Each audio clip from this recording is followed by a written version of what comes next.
Ladies and gentlemen, so excited to have this next guest back on the show. She just keeps killing it in the UFC with a huge fight coming up in a couple months against Macy Barber. We are talking about the woman they call Miranda Fear the Maverick. Miranda Maverick, thanks so much for coming back on the show.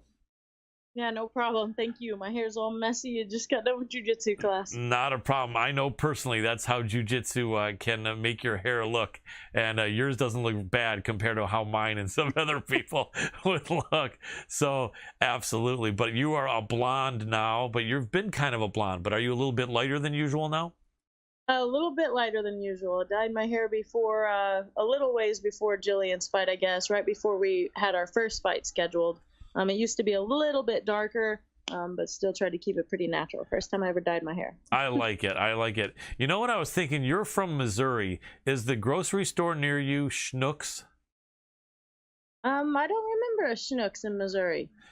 They're not. I think I could swear it was in the St. Louis area, but you're not really near St. Louis, are you? Yeah, I'm not in St. Louis. I'm about 3 hours from there, so they might be up there. I've definitely used the word schnook and schmuck of people, but not not the supermarket, right? I saw, because I had an ex-girlfriend that used to go to that store. Then I heard a comedian throw that out, because I was thinking, like, if people recognize you, where is the most unusual place that someone's recognized you in Missouri?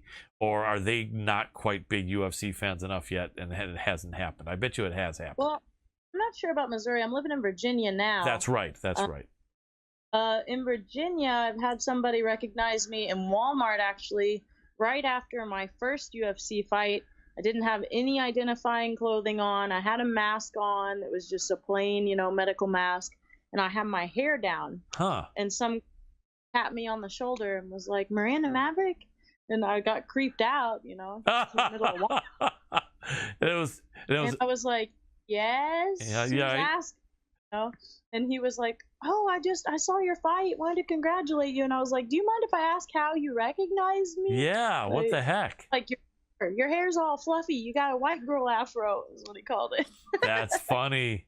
I was like, thanks, I guess. Yeah, it's funny too, because that's got to be something that I can imagine would take getting used to, because normally if you're not in the public light, someone coming over to you and saying they know you, you're kind of like, how do you know me? What is this? What are you trying to talk about? But Right. where you're at, and you'll start seeing it, I think, as you keep on doing well, is people will recognize you as someone they cheered for, as a fighter they saw. They don't want anything from you. They're not trying to do anything to you except for to be like, hey, it's you, and that's got to be something, right? At first it's kind of weird, but it's kind of cool after all, isn't it? Yeah, at first it was weird. Now it's gotten cool, and there's times where it's annoying almost, or I wish that the light wasn't on me, Right. Like, there's been other people's celebrations I'll be at, and I become like almost the center of attention, which I feel bad about. Right. But then I'll be at a restaurant eating sometimes, and I'll have people that are like, Miranda Maverick, and they end up getting people excited around them, which is always funny. I joke that if I went up to somebody else and just shook them and was like, oh my gosh, John Smith, and whoa, who's he? Like, that's funny. Freaking out who it is, so sometimes it's just the hype that's around you if one person notices, but it is exciting. It's inspiring, especially like when little kids come up and want pictures, or even adults come up and are like, oh wow, good job on your fight. So yeah, it's fun. That's cool. That's got to be. And it seems like, you being a Midwesterner, you would be really gracious, for that. And I would imagine, like, at some points, maybe, someone could actually come up, like if you're even having dinner or lunch with a friend and interrupt I would imagine you would probably still be friendly. I mean, obviously, if someone's super rude and literally grabs you, maybe not. But as long as they're not, right? I've ever felt like I need to be rude. There's like the first instant reaction if somebody like touches me in the middle of a store, but yeah, I'm super nice with it. I don't mind it at all. It's just like, you have meet and greets and stuff. I think it's even more special when it's out there in the middle and you're not recognized and they recognize you anyway. Makes you feel special, I guess. Absolutely. Well, you deserve it. And speaking of meet and greets, is there one that was just missed yesterday or today, or is it coming up in a few days? It's coming up in a few weeks, actually. Tell us where and when. Yeah, I have a meet and greet in St. Roberts, Missouri at the Cracker Barrel there. I have a meet and greet at the Cracker Barrel in Springfield, Missouri. And then I have a seminar that I'm getting ready to do at Burn Fit Athletics in Suffolk, Virginia. And I should have a seminar in Springfield, Missouri as well at Springfield Fight Club, what used to be my home gym. Excellent. And for if people wanted to find out more information, what's the best social media place for people to hit you up to find out more about this? Instagram for sure. It's at Fear the Maverick _HOMT, or just look up my name, Miranda Maverick. It'll pop up pretty easy. Nice. Now, you being a Missouri girl, let me see if you know the answer to this. And I know you're pretty young at 23, but my producer, Adam, although he grew up in Iowa, he spent several years in Missouri. He was living in a city in Missouri that, what the heck was it, most known for windows, making windows or something? Oh, that place was in Iowa. Okay, well, she wouldn't know then. Okay, he was from, but he lives somewhere near Springfield in Missouri. Where were you? Lake of the Ozarks. Did you ever spend any time there? Yeah. Yeah, so the place where my dad's ranch is between the Lake of the Ozarks, Lebanon, Bolivar, and Springfield, Missouri. We're basically right in the middle of that, in a little bitty town that he might have heard of called Tunis, Missouri. It's where all the Mennonites live, and the little Mennonite shops and stuff, and auction is every year. Yep, he's nodding his head and gives a thumbs up. Yeah, yep. Area, people know it for that too. There's like it's called Lead Mine. It's got a old shooting range there and a bunch of horse trails and stuff. So it's actually a pretty popular spot for tourists and things like that to come. And so they cross our farm a lot, and they'll always stop and take pictures at our ranch. We have a big entranceway with a bunch of decorations on it, so people are always stopping and taking pictures of the metal artwork. Very cool. Now, let me ask you, Maverick is a unique last name. Are there many people named that, and is there an origin for that, or is that like a shortened, changed name like many of us might have from like a longer foreign name or something? I'm really not sure about the actual history of it. I know it originated from Texas, stereotypically, of course. Right. But the meaning of it, I know, is like it started out as like a cow that strayed and wandered, and now it stands for more of like an independent person and things. But I'm blessed to have the name. I don't really know where it comes from aside from that. Very cool. Well, let's talk about this matchup. I think it was either the first time we had you on or the second that you mentioned that you do think Maycee Barber was someone you would see down the line. And I guess down the line came pretty quick, because here we are, right? July 24th. And just like fighters are learning to fear the Maverick, matchmakers are learning to respect the Maverick and have you as the favorite. Once again, almost 2-1. Wow. Yep. Looked it.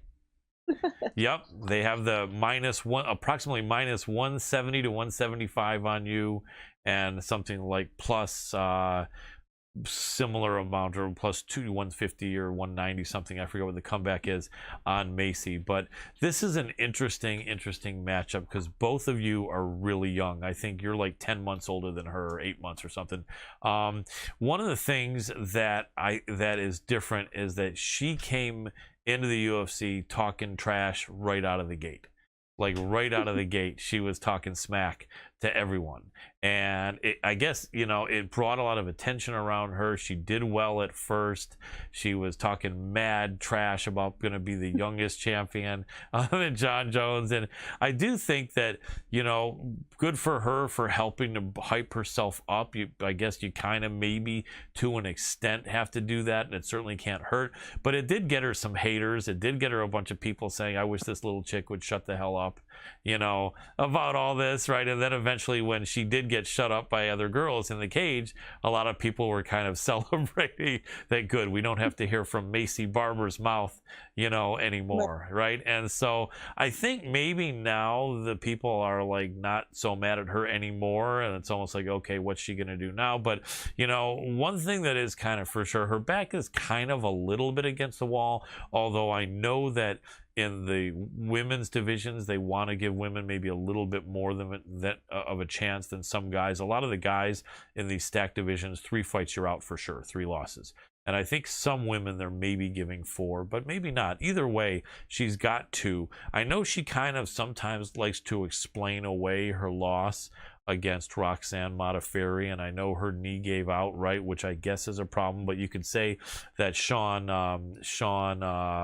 O'Malley says his foot gave out when it was because of low leg kicks delivered by Chito Vera and then being grounded and pounded out of there. So it wasn't a ghost that beat Sean O'Malley, right? And it really, I think, wasn't a ghost and her knee that was taking the form of Roxanne Modafferi to beat her. Nevertheless, though, she came back and she did fight a very tough Alexa Grasso, and I'm sure you feel, as most of us do, that Alexa's a pretty talented fighter. It's kind of interesting how it seemed like she was like a buddy with Dana White, yet right after she loses, they kind of throw her right in the fire against another girl who beats her, and now they're throwing her in the fire again against another girl who's probably going to beat her. So it's almost like some people will say, what's the UFC's motive for this match, right? And then some people I've read say it's to get rid of Maycee Barber out of the organization. I don't know. What's your thoughts on all this? One, you said a lot of stuff, so I'm going to try to address them. Yes. First, Maycee with, being kind of self-righteous, being all showy with her talking and stuff. I don't blame her one bit for that. She had to get her name out there. Look, everybody's talking about her. Hate or like, whatever. She's got followers. She's got fans. She's got a lot of eyeballs on her as a result. She's had 2 losses, and there's still a lot of people behind her and still a lot of people talking about her in general. So I respect that. Everybody has their different way of getting famous, and hers worked for her. That's great. She hasn't said anything bad to me yet.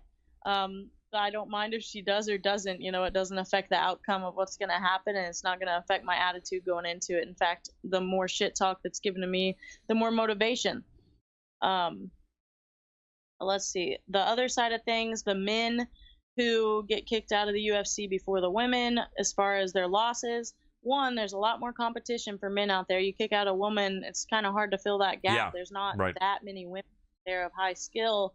Not to be mean to a lot of women, there just aren't as many women in the sport in general. To where the men, there's like 20 biting at the bit every day to get into the UFC, Agreed. Women, so much, maybe a couple, that are available every once in a while that are of the quality they want to take those fights. So I don't think Maycee, even if she loses this one, is going to get out of the UFC. I don't think Jillian's going to be kicked out of the UFC on a 3-fight or on a 2-fight losing streak, And the whole idea of, well, this is Maycee's last time. She's still super young. She's still got a lot of potential ahead of her. I don't think that'd be smart by the UFC or by fans to talk about in that way. Yeah, I agree. And I didn't mean any disrespect to Maycee Barber, just kind of echoing some of the thoughts out there. No, I'm just what I think about that, though. And then as far as putting her against me, I actually do think it's a stupid matchup. Not necessarily because it's against me, but I was actually thinking that me and Maycee would meet in the cage. But I thought it should be down the road a little bit. Let her work herself up to 4th, 5th. Let me work myself up to 4th, 5th. Right. Then us fight. Kind of I wouldn't say money fight, but it's an attention fight. Like, a lot of people wanted to see this fight. It's 2 women. We're going against each other. We're both super young. We're these prospects coming into the sport. And they're kind of wasting the hype that they could have waited for when we both had a little bit bigger followings, especially myself. But I love it. I love it. It's getting me a lot of attention quick. A lot of people say they're throwing me into the fire. I see it the opposite, kind of like you said. But hey, tough fights are tough fights for both of us. She's 14th. I'm 15th ranked in the world right now. And it's time to see who moves up one more chain of the ladder. Absolutely. Absolutely. So well stated, and I appreciate that. We got a compliment by one of our fans, the 2 Beast, and he is noticing that you're getting out there so that people can get to know you. A lot of fighters seem to be missing the boat in doing any promotion. So he actually wanted to let you know that he loves how you get out there and do interviews. Thank you. I appreciate it. I try to honestly take every interview that comes. I have some people that are kind of rude in the inboxes, like, I won't get back to it days or whatever. Right. But you got to understand, I probably have 10 people per day asking me to do interviews, and I'm a very busy person. I have school, I have training I'm doing, I have life, and I'm getting a job too within the next week. So it's hard to keep up, especially with interviews when I don't know them, or I look and they have 200 followers. Like, honestly, I'd still love to do it with them. I don't care about that so much. Obviously, I like the exposure, but I like people getting to know me and everybody having their shot. But yeah, it's just hard to keep up with all of it. But thank you for that. Without a doubt, Two Beasts, she appreciates that comment. And Miranda, we appreciate you being on with us. We've always respected you from the beginning, and we appreciate you staying with us because you're blowing up. We're blowing up. We just found out that Fight TV, our distributor, got purchased by Triller. And you know, Triller is the company that put on Mike Tyson versus Roy Jones. They're putting on Ben Askren versus Jake Paul. Right, and so they're getting some traction. So we will be getting an even bigger audience, being that we'll be able to say we're one of the regular programs on Triller.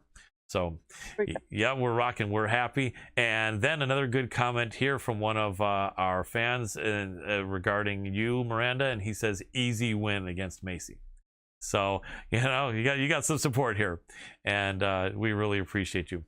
So I have got some interesting questions. I know we are making sure we stay within a half hour, so that leaves us about 7 more minutes, approximately, I think, or 8, something like that. Let me see. We started at 7:25.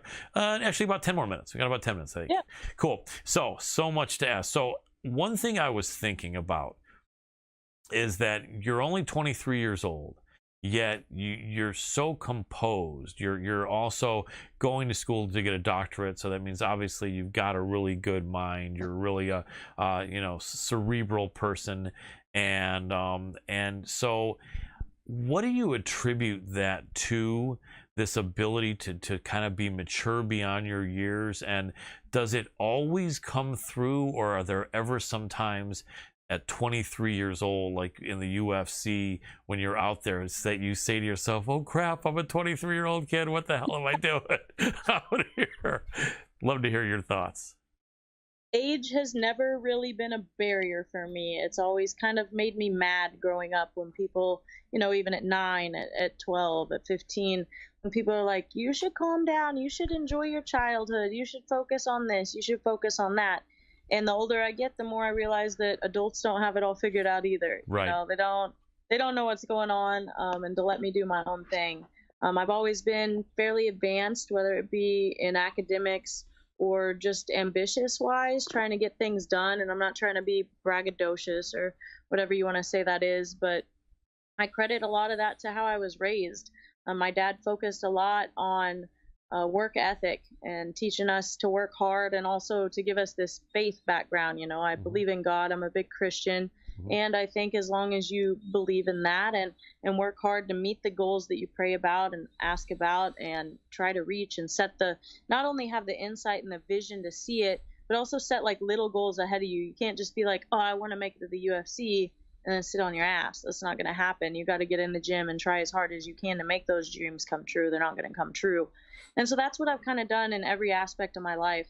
And if anything, I feel like my biggest flaw or my biggest problem is not being able to say no. Whether that be, oh yeah, I've got time to help you with this, or yeah, I've got time to tutor people too. That's an extra this much money, or I've got time to do private lessons. Like, just that adds up that I see is in my benefit or in the benefit of others. So I try my best to fit it in my schedule.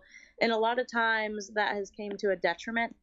So that's where my, I guess, immaturity or inability to see the full scope of things has hurt me before. But never really in a fight. There's never been a question of, oh, I'm so young, like, I don't know if I should be here. There have been times where I'm like, oh, I'm nervous, but that's as far as it's went. Like, the reality had to hit. Like, my fight against Liana, for instance, that was the first time, that I got to fight a girl that was pretty young. Actually, all my fights in the UFC now are going to be against younger girls than I've ever faced in the past, which is pretty cool. Yeah. But when I got in there against Liana, everything was never real. I got signed to the UFC back last June. I had my eye surgery, which was super unfortunate, and my debut got delayed. Then I had it set up with Liana and had the pictures, had media day, had training, the weight cut, all that. But it never really hit that I was in the UFC. It never hit that that dream was true until Bruce Buffer called my name. And I remember my heart just like skipping a beat, you know, like it was just unreal. And so that first 30 seconds or so of the fight, I was just kind of flustered. I don't think I showed it. Like, nobody would be able to see that I was flustered, but my timing was off. My rhythm was off. I got hit more than I've ever been hit cumulatively in a whole fight usually in that first 30 seconds. And then I snapped to it and I got what I needed to do done. But that's one of the only times I felt nervous since my like second pro fight, I would say. Nice. Now, for July 24th against Macy Barber, have you heard anything? Is that going to be a fight with fans in attendance or not? Actually have no idea about that. They're supposed to be in contact with me about it right now. They don't know the place. They don't know about the fans. Nothing. I don't have any information extra from what normal fans know. Would it matter to you either way? Or would you prefer one or the other? I would prefer a crowd there. One, I would love my family to actually be able to come watch me fight. You know, it's been almost 2 full years since my whole family's gotten to see me. And even then, my mom missed a couple of them. My dad's been there for most, you know, except the Abu Dhabi one. He's always in my corner. But yeah, I'd like to have not only that, but I'd also like to be able to have a training partner to come into my room and train with me. But all the COVID restrictions, I usually only get to bring my 2 coaches and my dad, and that's it. Gotcha. Absolutely. All right. With 6 minutes or so left, I got a couple of big questions for you. First is going to be regarding your upcoming fight, and then I want to definitely get your opinion on the big women's flyweight title fight. So maybe let's do like a couple minutes on the first, or 2 or 3, and then 2 or 3 minutes later. Okay. Macy Barber. 2 questions together here. One, do you think has there been any trash? Well, I think you said there hasn't been any trash talk yet. Do you think she's going to try to intimidate you at all in any way, like in the stare downs at the weigh-ins? And if so, what are your thoughts? And then the second is, what kind of a challenge do you think she brings? How do you expect that fight to play out? I do assume she's going to try to intimidate me or say something. I joke about the whole dad thing. You know, her dad's always in her corner, my dad's in mine. Nice. I'm like, I guess I started the trash talk. I'm like, I think the Maverick duo is going to win this one. You know, I think I've got the better dad, the better whole fight team with me. So I guess I started that one. But I'm sure she'll try to intimidate me or whatever. But I'm not very intimidatable. I'll just laugh at it. I think it's hilarious. And it also just gives me more motivation to go in there and whoop a girl's ass. Nice.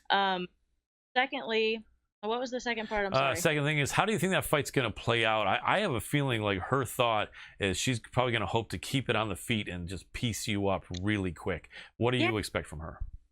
Yep, she doesn't piece people up. She kind of just throws her hands. That's true. I'll be honest. Go ahead.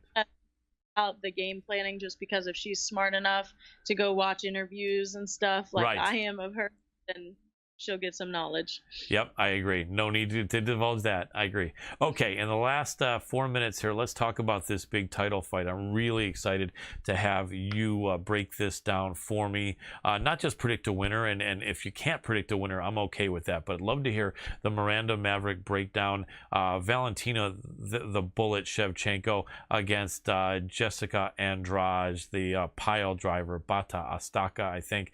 Now, she makes me excited about possibly a matchup with you. Both could be exciting, but Jessica Andrade is known as the beastly strong girl that's just big sistered so many other girls. And I think that 125 is her division, right? So that would be pretty interesting. Your farm girl strength against her beastly Brazilian strength someday. But tell us, how do you think the fight plays out between those two? And just a couple, what about 4 minutes, 4 minutes left? Give me your thoughts as long as you want to go on that. First off, the whole fight between me and her, potentially, my dad and I have actually discussed that, and we think as far as build wise, as far as fight style, they are pretty similar. Right. I'd love that one day. But her and Valentina, I'm going to predict Valentina. I think unless Andrade happens to, by fluke, hit her and catch her, she's going to lose just on technicalities. I think Valentina's a little bit too fast for Andrade. And Andrade, when she gets flustered, just starts swinging. And Valentina is known for capitalizing on that, you know, whether it be a head kick, whether it be submissions, whatever it is. Andrade is good on the ground. So if she has a good game plan, you know, whether it be to hold Valentina on the ground like Jennifer Maia attempted to do, or hold her against the cage and manage to get her on the ground, she might be able to make it go to a decision. But if it's in stand-up and she's trying to just bang with Valentina, which I have a feeling she's going to try to do that, she tries to do that with too many girls, she may or may not get knocked out pretty quickly. Gotcha. She's only had one flyweight fight. I'm sorry to interrupt you. Go ahead. Yeah. No, you're fine. Which one was it? Against who? Dr. Andrade, can you pull it up? Because I actually had forgotten, and I'm going to have my guy pull it up. Jessica Andrade, Andrade. I'm curious because it happened only a couple of months ago. And remember, I don't know if you do, but you probably do. Remember, this was a girl, Jessica Andrade, who was at bantamweight for like 3 or 4 years. She was a really short bantamweight, right? Yeah, really jumped weights. I think she might have even had a fight as an amateur or something at 145, but Right. she at 35, then she had 15. Right. She's wrecking house at 115, Yeah. too. Like, she's not in the title contention right this second. Like, her versus Rose was incredible fight to me. Right. But now, go ahead. No, go ahead. Cool. Sorry to. Okay, I found out who it was. I'm excited to tell you. Sorry to step on your words. So she had her one flyweight fight October 17th, where she just burnt through Katlyn Chookagian with body shots. Yeah, right. And so here's what my thought is. The only reason she dropped from bantamweight to strawweight was there was no flyweight division. This was a girl who always should have been a flyweight. The fact that she made bantamweight was crazy, but she was crazy strong against those girls there, but she also was sometimes really depleted.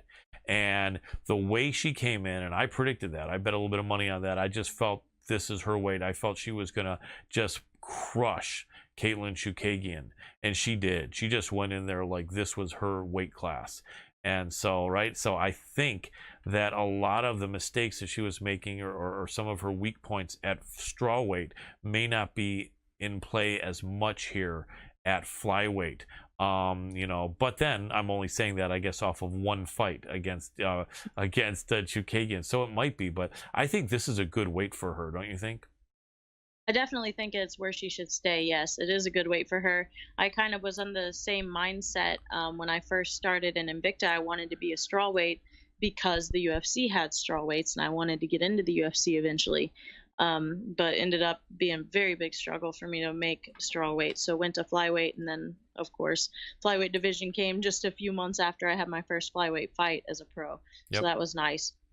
Absolutely. But yes, division. I think she has a lot of power there.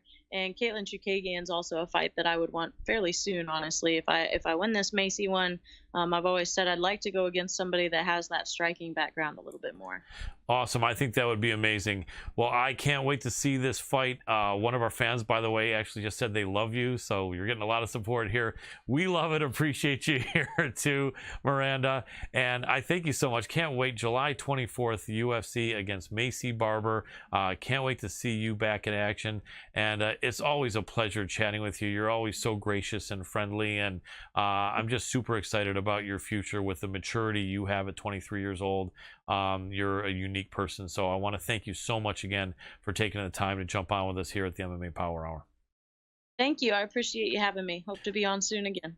Thank you for watching the Hannibal TV. Please like this video if you enjoyed it, and click the subscribe button to not miss any of our latest shoot interviews, match videos, or news updates. Support us on patreon.com for $1.99 a month to watch our full shoot interviews ad-free and help our channel grow. Follow us on Twitter at the Hannibal TV for instant updates.